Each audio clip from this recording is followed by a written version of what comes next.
So hey people, welcome back to my YouTube channel which is Radhika Raylan Vlogs या राहा vlogs. सो आज मेरे पहला पॉडकास्ट है और ये पॉडकास्ट हो रहा है एक पेरेंटिंग कोच के साथ जो दिल्ली बेस्ड है, जिनका नाम है भावना मलिक मैम।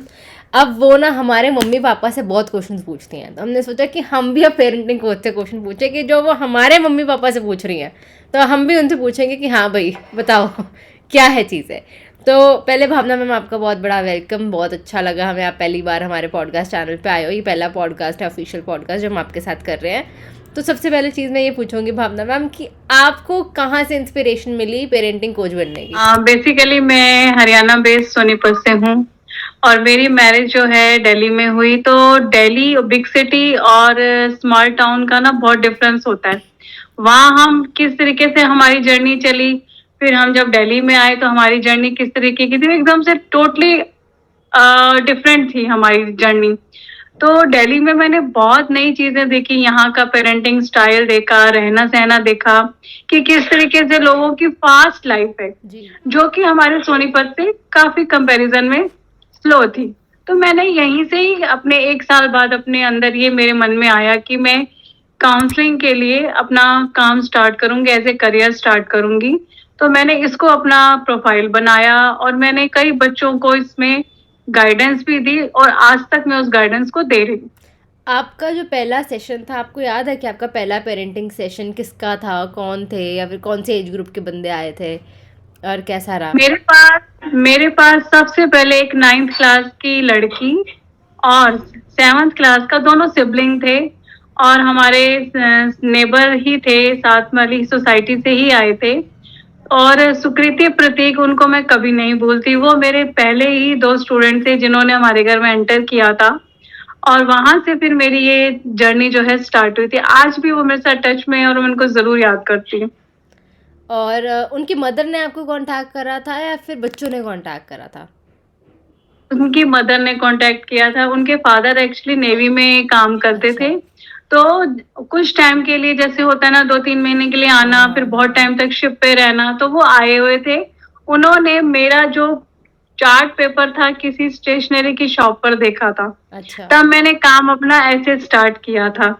तो जब वो लोग वहां से मेरे को मतलब ढूंढते हुए मेरे घर तक पहुंचे तो उन्होंने कहा था कि हम आपसे अपने बच्चों के लिए मिलना चाहते हैं। वहीं से मेरी जर्नी स्टार्ट हुई थी। यूँ समझ लो कि जैसे कोई किसी का डोर ओपनर होता है ना, वो मेरा डोर ही ओपन करने आए थे। था आपका। और कोई ऐसा होता है कि इसमें फादर्स भी आते हैं? जैसे कई बार हमने देखा कि मम्मियों के पास तो फिर भी टाइम होता है कि वो आ जाते हैं, पापा लोग थोड़े बिजी होते हैं, तो किसी के पापा भी आते हैं? पीछे एक केस ऐसा हुआ कि मदर ने मेरे से टाइम लिया। अच्छा। मदर बहुत बिजी रहती है, फादर भी बहुत, दोनों के पेरेंट्स जो हैं मतलब बहुत बिजी शेड्यूल में रहते थे वो लोग। मदर ने बोला कि ऐसे ऐसे हम लोग आएंगे और पहले हस्बैंड आ जाएंगे, बेटे को लेके आप स्टार्ट कर देना, मैं पीछे से पहुंच जाऊंगी। पूरी काउंसलिंग हो गई, फादर मेरे साथ पूरी काउंसलिंग करवा गए और फादर की आंखों में भी आंसू आए। वो मैं देख रही थी कि वो कितने कंसर्न है अपने बच्चे को लेकर। जब हमारी सारी मतलब सेशन खत्म हो गया था तो थोड़ी देर बाद उसकी मदर भी आई, तो मदर का भी सेम रिएक्शन था जैसे फादर का था। पेरेंट्स दोनों कंसर्न थे अपने बच्चे के लिए, बट कहीं ना कहीं पता नहीं क्या ऐसा होता है कि बच्चों को ऐसा लगने लगता है कि पेरेंट्स हमारी नहीं सुनते और पेरेंट्स को ऐसा लगने लगता है कि बच्चे हमारी नहीं सुनते। हालांकि इसमें कुछ भी ऐसा नहीं होता, सिर्फ एक छोटा सा काम करना होता है कि हमें सिर्फ, जैसे हम कहते हैं ना कि हमारी बात सुनो, एक बार बच्चे की बात सुनो ना, बस इतना काम करना होता है, वहीं से काम सेटल हो जाता है। और मैम सबसे ज़्यादा कॉमन चैलेंज क्या है आज की डेट में आप जो फेस कर रहे हो पेरेंटिंग में? सबसे ज्यादा जो कॉमन चैलेंज है ना, बच्चे क्या करते हैं, उनकी फूड हैबिट। जब वो खाना खाने बैठते हैं ना, मदर का काम होता है कि भैया तुम मेरे से जान छुड़ाओ और फोन ले लो। मदर्स क्या करती हैं, फोन पकड़ा देती हैं, जो वहां से गलत काम करती हैं। पहले के जमाने में क्या होता था, दादी नानी जो घर में हमारी जॉइंट फैमिली हुआ करती थी, वो लोग गोदी में बिठा के खाना खिलाते थे और खाना खिलाते खिलाते स्टोरी सुनाते थे। वो स्टोरी खाते खाते बच्चे के अंदर तक जाती थी। ये काम मैंने अपने बेटे के साथ बहुत किया था। और जब वो नानी के घर जाता था तो उसका एक ही काम होता था, नानी कहानी सुनाएगी। तो हमारा बच्चा उस परवरिश में पला, उसने उसको स्टोरी की हैबिट, मतलब कई बार ऐसा होता था मेरे पास, कई बार स्टोरीज खत्म हो जाती थी, मैं बना बना के कि इसको नींद ही तभी आएगी, कहते थे छोटी सी सुनाओ, सुनाओ जरूर। तो आपकी अगर आप खाना खिलाते खिलाते कोई अच्छी चीज, कई बार पता है मैं यहाँ एक टिप देती हूँ, कई बार क्या होता है कि जैसे हम बच्चे को खाना खिला रहे, खाना खिलाते खिलाते हम उससे कोई बात निकलवाना चाहते हैं ना, स्टोरी की फॉर्म में बात शुरू करो, फिर एकदम से बच्चे को याद आ जाएगा मम्मा एक बात बताऊं, वो वहीं से उस बच्चे को याद आ जाएगा, यहाँ से क्या होगा, कनेक्शन बिल्डअप होगा, कनेक्शन बिल्डअप होगा, जो आज की डेट में ना कनेक्शन नहीं बन रहा। फिर पेरेंट्स कहते हैं कि हमारी बात नहीं सुनते, और बच्चे कहते हैं कि पेरेंट्स हमको नहीं समझते। अच्छा राधिका, मैं तुमसे एक क्वेश्चन पूछती हूँ, तुम अपने पेरेंट्स के साथ दिन में ब्रेकफास्ट, लंच, डिनर में से कौन सा एक मील एक साथ बैठ के खाती हो? मैम मैं 2 मील लेती हूँ, ब्रेकफास्ट और डिनर।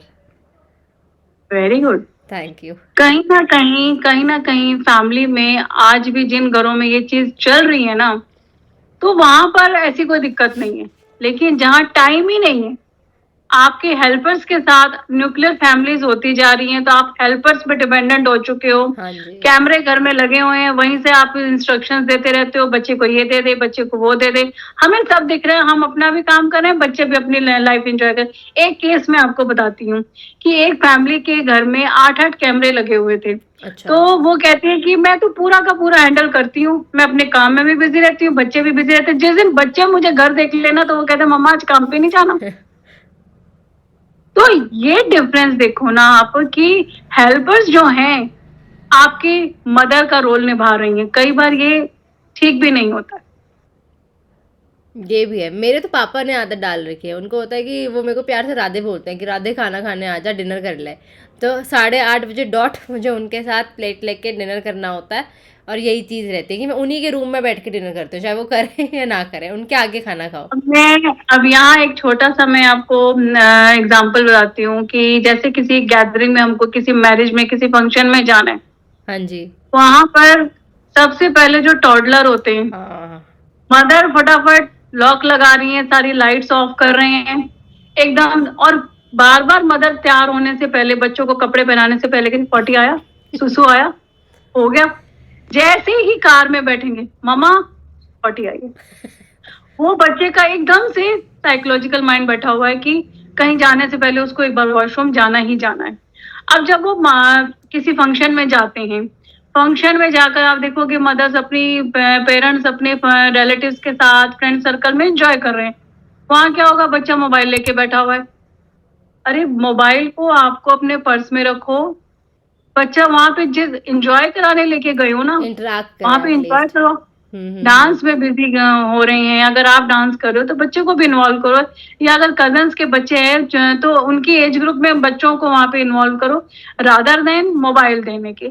आज की डेट में मोबाइल एक एडिक्शन होता जा रहा है कि पैदा होते बच्चे को आप मोबाइल पकड़ा रहे हो। अब आप देखो मोबाइल का एक ड्रॉबैक क्या है कि ऑटिज्म, बच्चे के अंदर एडीएचडी की प्रॉब्लम, ऑटिज्म की प्रॉब्लम बहुत ज्यादा डिडक्ट हो रही है जस्ट बिकॉज ऑफ मोबाइल। तो एटलीस्ट आपको इस चीज से, स्क्रीन से, उन लाइट्स से आपको थोड़ा अपने बच्चों को दूर रखना चाहिए। ये तो बात आप सही कह रहे हो, पर मेरा काम डिजिटल मार्केटिंग का है। कोई बात नहीं, बड़े बच्चा तो ढूंढना रहे, कहीं ना कहीं अवेयरनेस होनी चाहिए ना। बिल्कुल मैम, वो तो होनी चाहिए, ओवर नहीं होना चाहिए बच्चा इन्वॉल्व। मेरे पास भी पेरेंट्स कंप्लेन करते हैं, टाइम होना चाहिए, एक लिमिटेड टाइम होना चाहिए आपका। मेरे पास भी पेरेंट्स कंप्लेन करते हैं कि तो पूरा दिन ही लैपटॉप पे लगी थी। मैं कहती हूँ आंटी हमारा काम 3 घंटे का है, 3 घंटे के अलावा नहीं है। वो बच्चे लैपटॉप में फ़ोन में लगे रहते हैं, और आजकल तो पेरेंट्स को ये भी है कि यार ये तो डिजिटल मार्केटिंग ज्वाइन कर रहा है तो पक्का फ़ोन में लगा रहेगा, तो ये भी बड़ा स्यापा है। बट ये चीज़ आप कह रहे हो फूड वाली तो मैंने भी देखी है कि आजकल हाउस हेल्पर्स को भी लोग बोल देते हैं कि अरे यार सीमा रीमा इसको फ़ोन पकड़ा ताकि खा ले कुछ, बल्कि अब हाउस हेल्पर है तो सुविधा है लोगों के पास, वो हाउस हेल्पर भी एक बात मुझे बताओ कि मैं आप यहाँ एक छोटी सी बात पूछती हूँ, आपने बच्चे को मोबाइल दे दिया, बच्चे ने खाना खा लिया, बस उसका पेट भरा है, वो खाना उसके सेल्स में लगा नहीं है, सिर्फ उसका पेट भरा है, माँ को ये निश्चिंती हो गई कि मेरे बच्चे ने आज का मील ले लिया, इस टाइम का मील ओवर हो गया। उसको बड़ा करने के लिए आप कितनी मेहनत बिल्कुल। करते हो बाहर जाके, कितनी मैं कमाई को लाने के लिए, बच्चे की हर चीज को पूरा करने के लिए आप इतनी मेहनत करते हो। क्या आप कम से कम 15 से 20 मिनट लगते हैं खाना बिल्कुल। खाने में और खिलाने में। अगर जो आपने बच्चे को खाना दिया है उस वक्त, आप साथ बैठ के वो खाना खा भी तो सकते हो उसके साथ। मैम स्पिरिचुअल वर्ल्ड में भी तो बोला जाता है कि अगर आप कोई पानी का ग्लास भी कंज्यूम कर रहे हो, टेबल पे बैठ के अगर गॉसिपिंग रिचार्ज हो कर। रही है, तो वो पानी मत पियो। लोग पानी भी नहीं पीते हैं। कहीं पे मैंने देखा कि जो हम खाना खा रहे हैं, जिस एनर्जी से हमारी मम्मी ने बनाई है, तो वही एनर्जी हमारे अंदर जाएगी। यूनिवर्स में एनर्जीज भी ट्रांसमिट होती है। तो ये तो चीज़ आप सही कह रहे हो कि ये तो बड़ा वो है। अच्छा, अगला क्वेश्चन मैम, अगर अगर for example how do you handle siblings rivalry? जैसे दो बहनें होती है, सेम एज ग्रुप की होती है, कई बार कंपटीशन आ जाता है, जेलिसी आ जाती है। फॉर एग्जाम्पल कजन्स में भी आ जाती है कि यार इसके नंबर इतने अच्छे आ रहे हैं, या तो वो तो बहुत सुंदर है तो ये लगा लो, वो बहुत पतली है तू पतली नहीं है, या फिर वो ये अपनी लाइफ में कर रही है। तो आप ये सिबलिंग्स की राइवलरी और कजन्स की राइवलरी पे क्या कमेंट करोगे? इसको कैसे ठीक करें? ये ये घर में ना बहुत बड़ा रोल प्ले करते हैं सिबलिंग्स का। दो बच्चे जहाँ होते हैं ना, दो हैं तीन हैं, जहाँ पर जॉइंट फैमिली होती है, बच्चे तो सब जगह होते हैं। जब ये इन बच्चों को अगर, क्योंकि हर एक का अपना अपना माइंड सेट है, हर एक की अपनी अपनी एनर्जीज हैं। कोई बच्चा सिबलिंग में एकदम आपका टॉप पे है और दूसरा बच्चा आपका एवरेज है। किसी को कोई हाइपर एक्टिव है, कोई एवरेज है। कोई बच्चा खाने में एकदम हर चीज को टेस्ट उसका अच्छा है, किसी का चूजी है। तो सिबलिंग में ये प्रॉब्लम तो आती ही आती है। जब कई बार ये चीजें, जब बच्चे बड़े होने लगते हैं, उनकी शादियां हो जाती हैं, जब उन रिलेशनशिप में वो जाते हैं, तब जाकर इनका राइवल जो होता है, कई बार बहुत प्यार भी बन जाता है, कई बार डिफरेंसेस भी आ जाते हैं। तो हमें अपने पेरेंट्स को एटलीस्ट इस चीज का ध्यान में रखना चाहिए कि हमें अपने बच्चे की माइंड की, उसकी जो उसकी सोच है, उसके हिसाब से दोनों बच्चों में पैरेलल चलना चाहिए, जो कई किसी हद तक नहीं करते हैं। कई बार वैसे तो आज की डेट में लड़का लड़की में कोई डिफरेंस नहीं रह गए, लेकिन कुछ एक ऐसी जगह हैं जहाँ इस चीज को बहुत ज्यादा महत्व, इम्पोर्टेंस दी गई है। आपने एक सेशन में बोला भी था, मैंने आपके एक सेशन देखा था कि पेरेंटिंग भी रिलेटेड है महाभारत से। जैसे आप ये राइवलरी वाली बात मैंने आपकी वहीं सुनी थी, आपने बोला था ना कि महाभारत भाइयों में हुई थी। तो तब अगर हाँ। बचपन में चीज़ें सही नहीं करी गई तो वो बड़े होके बहुत वो हो जाती है, ये लगा लो खराब हो जाती है, बहुत डैमेज होता है इस चीज़ का। भावना मैम, एक और क्वेश्चन मैम, ऐसा कौन सा पेरेंटिंग मिथ है जो आप बोस्ट करना चाहोगे? इसको मैं ना बड़े अच्छे से एक्सप्लेन करती हूँ। कोई भी पेरेंट ना गलत नहीं होता, क्योंकि आज तक पेरेंट बन के उसका ना आज तक मैनुअल बना है, ना उसका कंटेंट बना है। इसके डायरेक्टर प्रोड्यूसर हम ही हैं। आपने महाभारत देखी है? हाँ जी मैम। उसमें आपने महाभारत में गांधारी का अपने बच्चों के प्रति मोह देखा था, और बहुत ज़्यादा। सबसे ज्यादा मोह था ना गांधारी का अपने बच्चे के अंदर, धृतराष्ट्र के अंदर, दुर्योधन के अंदर मोह था। और उसके लिए उसने कृष्ण को भी श्राप दे दिया था। उसको पता था कि उसके सारे के सारे बच्चे मर जाएंगे, लेकिन फिर भी वो अपने बच्चे के लिए आखिरी सांस तक लड़ती रही। और उसने पूरी महाभारत में अपनी पट्टी नहीं खोली थी। जब सिर्फ दुर्योधन बच गया था ना, तो उसने उसने अपनी पट्टी भी खोली और उसको कहा था कि तुम बिल्कुल नग्न अवस्था में आना, जिससे कि तुम्हारा पूरा शरीर जो है लोहे का बन जाएगा। तो यहाँ देखो कृष्ण जी ने क्या किया कि माँ बाप के सामने क्या ऐसे जाते हैं, तो उन्होंने उसके पार्ट्स को पत्तों से ढक के आया। तो जैसे ही उसने देखा, तो जितना उन्होंने देखा वो लोहे का बन गया। और फिर माँ ने बोला कि तेरे को मैंने पूरा नग्न बोला था, अब दुर्योधन मैं तुझे नहीं बचा सकती। तो हमें इतना भी मोह नहीं करना चाहिए। हमें बच्चे की, हम सारा दिन ना बच्चे की नेगेटिव ढूंढते रहते हैं, तू गलत, तू गलत, तूने ये किया, तूने वो किया। हमें एक बार इन चीजों से हटना चाहिए। हमारे पेरेंट्स कहते थे मतलब तुम पेरेंटिंग गलत, परफेक्ट नहीं होती, मतलब वो है उसमें अप एंड डाउन है, ये मिथ है एक तरीके से। ये मिथ है। ठीक है मैम। और एक और चीज़ बताओ कि आप क्या एडवाइस दोगे पेरेंट्स को, जैसे फॉर एग्जांपल आज की डेट में मैंने देखा है वो लोग ना बहुत जल्दी जज करते हैं। पहले नहीं होता था, अब तो हर एक पेरेंट के हाथ में भी व्हाट्सएप इंस्टाग्राम वगैरह है। वो दूसरों के पेरेंटिंग स्टाइल को देख के जज हो जाते हैं। फॉर एग्जांपल ये राम के पेरेंट्स हैं, राम के पेरेंट्स को लगेगा कि मैंने राम को इतने अच्छे से नहीं पाला जितने अच्छे से मेरा पड़ोसी अपने बच्चों को पाल रहा है। तो वो जो पेरेंट्स के अंदर भी एक वो आ रही है, एक तरीके से जजमेंट आ रही है, फिर एक दूसरे को लेके कंपटीशन आ रहा है, तो इसको कैसे आप बोलोगे कि इसको कैसे वो लोग सेटल कर सकते हैं?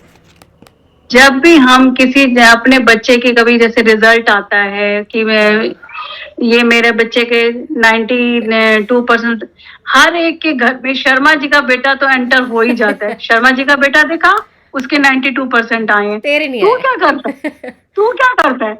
हम अपने बच्चे का कंपैरिजन किसी बाहर वाले के बच्चे से क्यों कर रहे हैं? हम अपने अपने घर तक रहे ना, अपने बच्चे तक रहे। चलो हमें पता है बच्चों से हमारा तो कर रहे बच्चा, हैं मैम। मान लो किसी का बच्चा पढ़ने में एवरेज है पर वो स्पोर्ट्स में अच्छा है, हमें उसकी दूसरी स्किल्स पर भी तो ध्यान दे नहीं, सकते हैं ना। क्या आजकल पता मैम वो वो पेरेंट्स भी कंपैरिजन चल रहा है। पेरेंट्स कंपटीशन, मैंने अपने बच्चे के लिए ये किया, उसने भी अपने बच्चे के लिए ये करा, देख मैंने अपने बच्चे को ये खरीद के दिया। तो जो पेरेंट्स में चल रहा है। आज डेट में जो पेरेंट्स कंपैरिजन में चलते हैं ना, चाहे उनको क्रेडिट कार्ड पे अपनी जिंदगी जिए, पर उस काम को अपने बच्चे की क्यों, उसके घर में अगर XUV 700 आई है ना, चाहे मेरी लोन पे आए, पर आएगी जरूर। क्यों? क्यों? हमें अपने तरह की रहना चाहिए ना। हमें अपना पता है, हमें अपने हमारे बच्चे का पता है। अगर हम बच्चे के कंपैरिजन में मार्क्स को लेकर कंपेयर कर रहे हैं, मान लो आपके बच्चे के 65% आए हैं, लेकिन उसका नेचर से नेचर लवर है, क्या पता उसको दूसरी चीजों से प्यार हो, उसकी दूसरी स्किल्स बहुत अच्छी हो, हम उस तरफ भी तो देख सकते हैं ना। हमें बच्चे की कैपेसिटी और उसकी स्किल्स को ध्यान के रखना चाहिए कि एकेडमिक तो बच्चा कर ही लेगा। मैं यहाँ एक बात बताती हूँ कि जो बच्चे पढ़ने में बहुत अच्छे हैं, बहुत अच्छा राइज कर चुके हैं, अब्रॉड भेज जा चुके हैं, वो वहां से डॉलर भेज रहे हैं, खुद नहीं आ रहे। क्या आपका बच्चा ठीक ठाक है और आपके साथ तो है, वो वहां से डॉलर भेज रहे हैं पर साथ नहीं है। अपने बच्चे को इतना प्यार कर दो कि चलता चले बस। उसकी खुशियां, उसकी जो भी उसकी लाइफ में ड्रीम्स हैं, पूरा करने की हिम्मत हर पेरेंट्स रखते हैं कि मैं अपनी चद्दर से भी जाकर पूरा करूं। बट उसको पूरा करने के लिए कहीं कुछ और ना खोना पड़े, उस चीज का भी जरूर ध्यान रखना चाहिए पेरेंट्स को। जी मैम, बिल्कुल सही कह रहे हो। सो मैम एक और चीज़, जैसे वेबिनार आगे बढ़ता जा रहा है, अब कुछ लास्ट में ना मेरे 2 इम्पॉर्टेंट क्वेश्चंस हैं। ओल्ड एज होम में हम जाते हैं, हम मोस्टली मिल के आते हैं, जैसे फॉर एग्जांपल किसी का बर्थडे होता है, वहाँ पे वो दान दे आएगा, फिर मिल आएगा सबसे। लेकिन वहाँ जाके ना हमें बड़ा एक ब्रूटल ट्रुथ पता चलता है लाइफ के बारे में, कि जिन पेरेंट्स से हम प्यार कर रहे हैं अभी बचपन में, जो पेरेंट्स हमारे लिए बहुत कुछ कर रहे हैं, हम उन्हीं को वृद्धाश्रम में छोड़ के आ रहे हैं। बागबान मूवी बन गई इसके ऊपर पूरी। तो आप बताओ कि आपका क्या रिव्यू है इसके ऊपर? आपने तो पूरी रिसर्च कर रखी है इस पर। आपने ना बहुत ही टचिंग क्वेश्चन पूछ लिया, बहुत ही कहीं ना कहीं पेन भी जुड़ा है इस चीज में, कहीं ना कहीं पेन भी जुड़ा है। मेरे पास बहुत केसेस आते हैं और उसमें क्या होता है कि पेरेंट्स लड़के के बहुत सफर करते हैं। आपने कभी ये देखा है कि लड़की के माँ बाप ओल्ड एज होम में गए, किसके जाते हैं? बहुत रेयर। लड़के के। ऐसा क्यों? हम पेरेंटिंग जो करते हैं, हमें अपनी उस पेरेंटिंग में कम से कम अपनी बेटियों को इतनी तो एजुकेशन देनी चाहिए ना कि ऐसी नौबत वहां तक भेजने की उस लड़की के माइंड में ना आए। और सबसे ज्यादा जब लड़की की शादी होती है ना, सबसे ज्यादा रोल प्ले होता है फोन का। मेरे बेटे ने क्या खाया, मेरा बेटा कितने बजे सोया, अब मेरा बेटा कड़छी चला रहा है, अब मेरा बेटा ये काम कर रहा है। मतलब बेटी के घर में क्या हो रहा है मायके में सब पता होना चाहिए। क्यों पता होना चाहिए? उसको वहां सेटल होने दो ना। जब बच्चा पैदा होता है 9 महीने के बाद, आप उसको पकड़ पकड़ के चलते हो, 1.5 साल के बाद, 2 साल के बाद आप उसका हाथ उसका छोड़ देते हो कि अब तू अपने रास्ता खुद बना। हाँ जी। एजुकेशन तक जब तक वो जॉब नहीं कर पहुंच जाता तब तक आप उसको छोड़ के रखते हो। जैसे ही उसकी शादी होती है तो एकदम से उसका हाथ क्यों पकड़ लेते हो? जी। क्यों पकड़ लेते हो उसका हाथ? आप वो वाली कॉर्ड को काटते नहीं हो।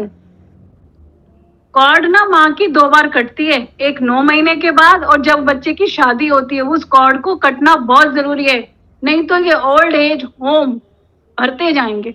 हाँ जी। और आपने देखा कि राधा की सास थी जटीला, हाँ जी। है, कितने उनको कष्ट सहे। सीता मैया की सास के कई ने 14 वर्ष का वनवास दे दिया। क्या इन्होंने इनको ओल्ड एज होम में, वृद्धाश्रम में या कहीं इधर उधर फेंक दिया क्या? करा ना, करा ना, करना पड़ता है। और मदर इन लॉ का इसमें कोई रोल होता है?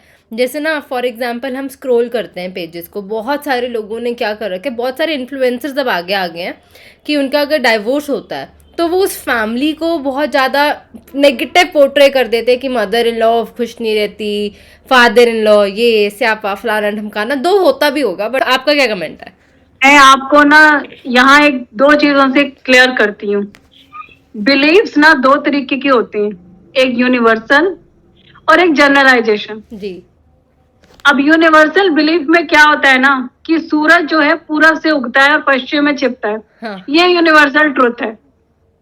और जनरलाइजेशन हमने ये बना दिया है कि बहू को ना बसने का कारण सास है। ये हमारा जनरल और ये मिथ बैठ गया। हाँ। और कहते हैं डायबिटीज ठीक नहीं हो सकती। ये हमने बना दिया है कि 40 के बाद तो शुगर, बीपी, थायराइड ये तो होना ही होना है। ये मिथ्स ना हमने बना दिए। मदर इला खराब है, नंद खराब है, इन रिश्तों का जो टैगलाइन, जो टैग सदियों से लगा हुआ है ना, हम उस टैग को ना तोड़ नहीं रहे हैं। राधिका जैसे कृष्ण जी की ना 2 मदर्स थी, हाँ जी मैम। देवकी और यशोदा। हाँ जी। और उन्होंने दोनों ने अपने अपने लेवल पर अपने बच्चे को बहुत अच्छी परवरिश दी। यही अगर हम अपने बच्चों को ये एजुकेशन दे के भेजें कि 2 मम्मियां हैं, उनको लॉस का टैग ना लगाएं। मैम लास्ट क्वेश्चन, एक ऐसी चीज जो आप अपने बारे में चेंज करना चाहोगे एज अ पेरेंटिंग कोच या फिर एज अ मदर? अभी बोला था हर पेरेंट परफेक्ट नहीं होता। अभी आपने बोला था हर पेरेंट परफेक्ट नहीं होता, तो अब आप क्या चेंज करोगे ये बताओ। मैं एज ए मदर पहले तो अपने को करेक्ट करूंगी। कई बार ना मेरा बच्चा मेरे साथ कोई चीज शेयर करना चाहता है तो मैं एकदम से क्या करती हूँ कि कभी कभी मैं भी ह्यूमन बीइंग हूँ। कई बार मैं पहले से एकदम से उसकी पूरी बात नहीं सुनती तो एकदम से रिएक्ट कर देती हूँ। पर मैंने इस चीज को बहुत होल्ड करके उसको समझा है और मैं उसकी पूरी बात सुनती हूँ। कई बार मैं बहुत इम्पल्सिव कभी कभी हो भी जाती हूँ, तो अब मैं उस चीज को और ठीक करना चाहती हूँ। और दूसरा, एज ए पेरेंटिंग कोच हम लोग को ना कई बार क्या होता है कि एज ए कोच हम प्रीचिंग बहुत अच्छी देते हैं और जब हम किसी को गाइडेंस देते हैं ना, सामने वाले को उस चीज को इम्प्लीमेंट अगर जब वो करता है, अप्लाई करता है अपनी लाइफ में, मजा तब आता है। एक सेशन लेके 5-6 सेशंस लेके चले जाना और 2-3 महीने के बाद फिर उस चीज को वापस करना, वो कहीं ना फिर चीजें और पीछे चली जाती हैं। तो आपको एटलीस्ट ना अगर कोई एज ए कोच आपको गाइडेंस दे रहा है तो आपको उसको फॉलो जरूर करना चाहिए, नहीं तो वहीं पर आपको अपनी बुक बंद कर देनी चाहिए। और मैम मेरे जितने भी एक्टिव लिसनर्स हैं, कोई भी आपसे कांटेक्ट करना चाहता हो कि पेरेंटिंग के रिगार्डिंग या फिर आप पेरेंटिंग के अलावा जो भी आप जैसे करियर गाइडेंस में भी हेल्प करते हो कि 11th-12th के बाद क्या है, साइकोमेट्रिक टेस्ट वगैरह जो भी आपकी सारी चीज़ें होती हैं, तो एक बार थोड़ा आप अपनी प्रोफाइल एक्सप्लेन कर दो ताकि किसी ने भी आपको कांटेक्ट करना हो तो वो आपको कैसे कांटेक्ट करे और कहाँ कांटेक्ट करे। आप मेरे को पेरेंटिंग विद भावना इंस्टा पे भी कर सकते हैं, गूगल बिजनेस गूगल पे पेरेंटिंग विद भावना के नाम से आप मेरे को अप्रोच कर सकते हैं। मेरा व्हाट्सएप नंबर और मेरा कांटेक्ट नंबर आपको यहाँ नीचे लिखे दिखा मिल रहा होगा, तो आप उससे भी मेरे को कांटेक्ट कर सकते हैं कभी भी। और मैम पेरेंटिंग के अलावा और क्या क्या है अभी आपके उसमें, क्या आप करियर गाइडेंस एंड ऑल ये भी? हमारा साइकोमेट्रिक टेस्ट से हम बच्चे को 9 से 12 तक के स्टैंडर्ड के बच्चों को हम एजुकेशन में कौन सी फील्ड में उसको कौन सी स्ट्रीम लेनी चाहिए, हम वो गाइडेंस देते हैं। DMIT टेस्ट होता है जो 2 साल से लेकर 100 ईयर्स तक के लोगों का होता है। उसमें हम फिंगर इम्प्रेशन से उसकी मल्टीपल इंटेलिजेंस को एनालिसिस करके उसकी अच्छा। हर चीज का डिसाइड कर सकते हैं कि वो आगे चलकर क्या फील्ड चूज करेगा, उसका क्या नेचर रहेगा और आगे जाके कौन से प्रोफेशन में ये जाएगा। Nice ma'am, nice. अच्छा लगा मुझे आज किसी पेरेंट का इंटरव्यू लेते हुए देख के। आप आज, मैं अपने मम्मी पापा को तो बिठा नहीं सकती, तो मैंने दूजी थी मम्मी को बिठा लिया कि चलो अब इसके बाद पता चले मेरे मम्मी पापा भी आए आपकी वीडियो देख के। तो बहुत अच्छा लगा मैम आपके साथ ये सेशन। तो जिन्होंने भी पेरेंटिंग कोच भावना मैम को कांटेक्ट करना है, सारी डिटेल्स मेरे डिस्क्रिप्शन में मिलेगी। And thank you so much, keep loving, keep supporting ma'am का काम और मेरा काम। Do comment, like, share and subscribe. मिलते हैं हम आपको नेक्स्ट व्लॉग में। And thank you God for everything. Thank you. Welcome ma'am.